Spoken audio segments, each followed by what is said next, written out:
Gusto saludarles, hermanos, hermanas. Vamos a seguir con este segundo video que corresponde a las moradas primeras y capítulo primero. Vamos a comentar el número 1 y si acaso el número 2.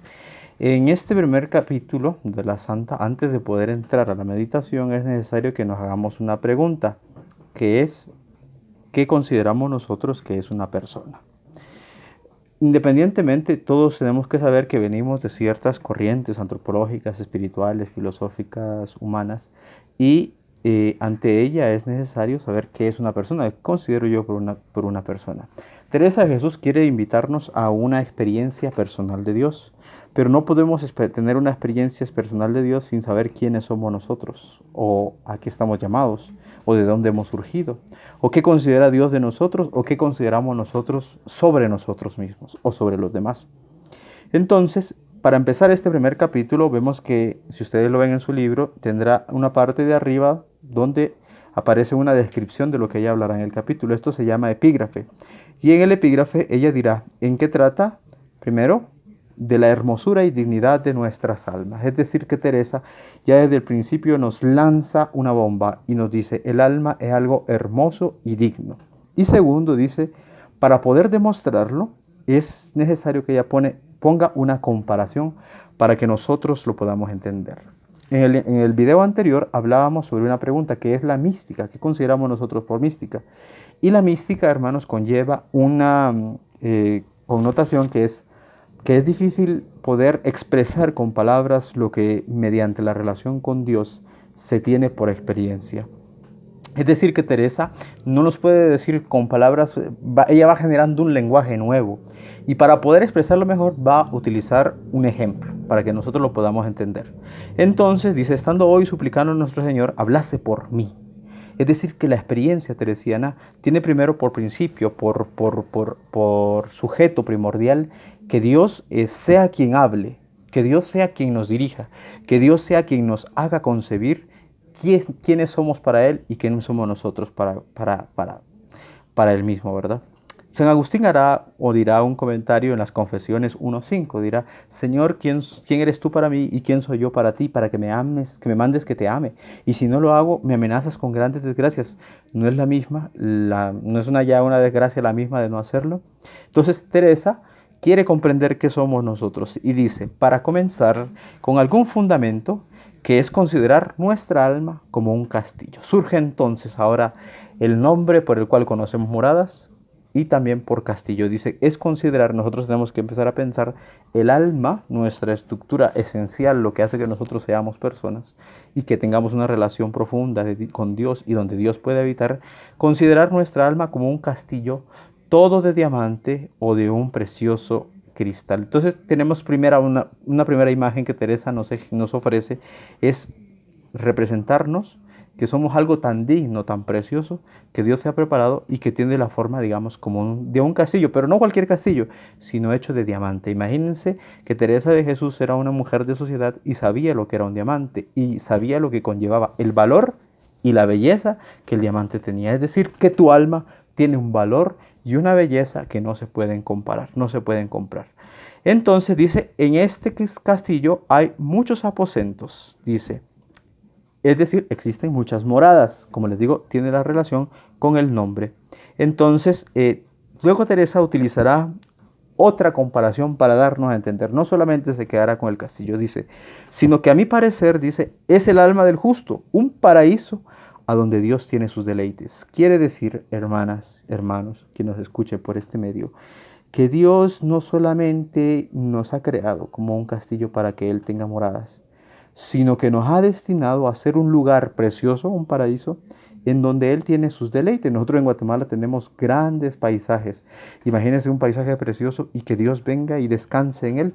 Es más, donde Dios se deleita. Delectum en latín, para la santa era una palabra que tenía mucho que decir, porque decía, se complace. No solamente delectum del deleite, sino delecto del complacerse. Es decir, que Dios en el alma del justo se complace, encuentra en él un lugar donde complacerse. ¿Qué tal os parece? Dice, será el aposento a donde un rey, con mayúsculas, no el rey de cualquier mundo. Y recuérdense que la santa tenía la influencia muy presente de que el rey de España en ese momento era casi igual que el papa.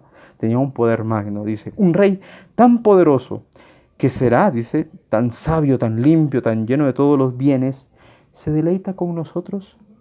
No podemos ni siquiera imaginar cómo este rey tiene puesto en nosotros su mirada tan fija que él siendo todo puro, siendo tan limpio y nosotros siendo pecadores, siendo traicioneros, siendo a veces débiles, siendo tenemos fragilidad, Dios que es todopoderoso encuentra en nosotros un descanso, un deleite, un lugar donde quiere morar. Y luego podemos subrayarlo, ¿verdad? En esta primera parte dice, no hallo yo cosa con que comparar la hermosura de un alma. Entonces, ahora pregunta para ustedes, ¿cómo me considero yo a mí?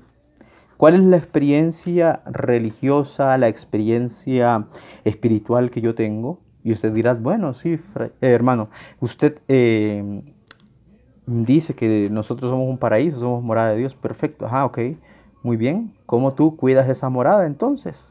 ¿Cómo te consideras tú? ¿Y cómo cuidas esa morada para que esa morada sea un lugar donde Dios habite? O alguno dirá, bueno, hermano, nunca había pensado que Dios tenía pensado habitar dentro de mí y no sé cómo eso se puede hacer. Pues precisamente este es el caminar que vamos a hacer.